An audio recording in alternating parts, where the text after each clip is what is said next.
Ciao Ciao a a tutti. tutti, io sono Elisa e lei è Chiara e oggi vi raccontiamo il libro Io dentro gli spari, scritto da Silvana Gandolfi. Silvana Gandolfi è una scrittrice italiana che è specializzata in libri per bambini e ragazzi. È nata nel 1940 a Roma e il libro Io dentro gli spari è stato scritto nel 2010 e è stato pubblicato e ha vinto un premio nel 2012.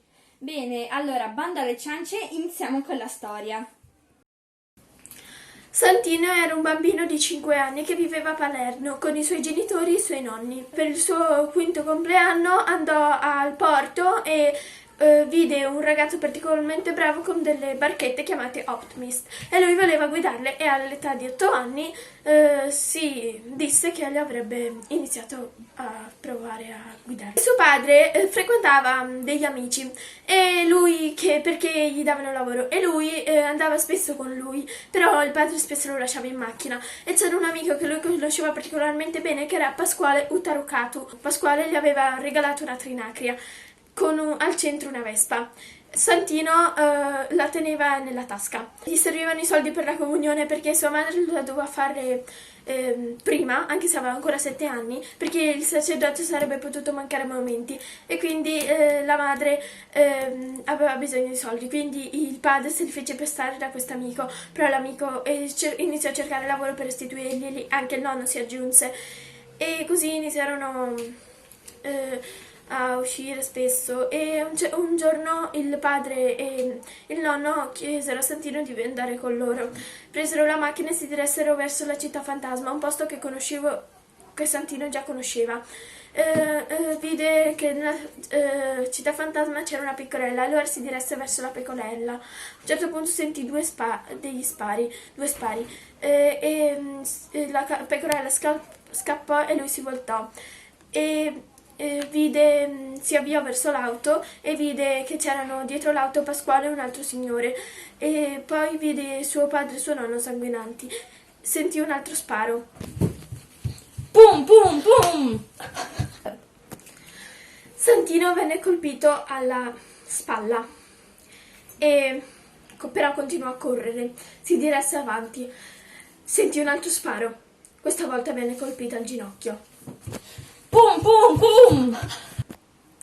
Poi Santino si diresse verso una casa smaceriata, salì le scale a molta fatica e si ritrovò in cima. Sentì i passi degli altri due che si stavano avvicinando, ma rimase lì, accovacciato, e svenne. Per il dolore si rianimò, ma poi svenne di nuovo. E infine si rianimò ancora una volta e sentì che la casa era tutta in macerie e che probabilmente non li sentiva più. E però svenne di nuovo e questa volta una volta per tutte. Questa è la pecorella che salvò la vita di Santino. Lucio è un ragazzino di 11 anni che vive a Livorno con la madre e la sorella Ilaria di 5 anni. Lui è un po' l'uomo di casa perché deve fare tutte le faccende domestiche, la spesa, portare la sorella a scuola e al parco e tantissime altre cose.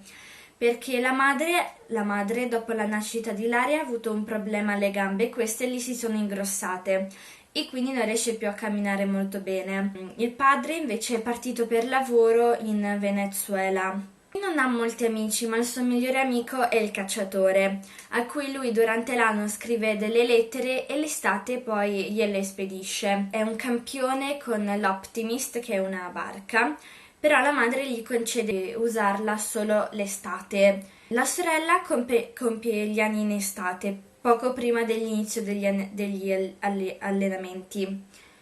In questa giornata la madre gli concede di passare tutta la giornata all'Acquapark di Livorno. Dopo poco arriva questo giorno e loro partono per andare all'Acquapark. Passa la mattinata molto velocemente e arriva l'ora di pranzo. Incontrano una compagna di classe di Ilaria. Passa tutto il pomeriggio, ma quando arrivano a casa non trovano più la madre. Questo libro ci è piaciuto davvero moltissimo e ve lo consigliamo a tutti. Allora, se volete sapere come va a finire la storia, leggete il libro.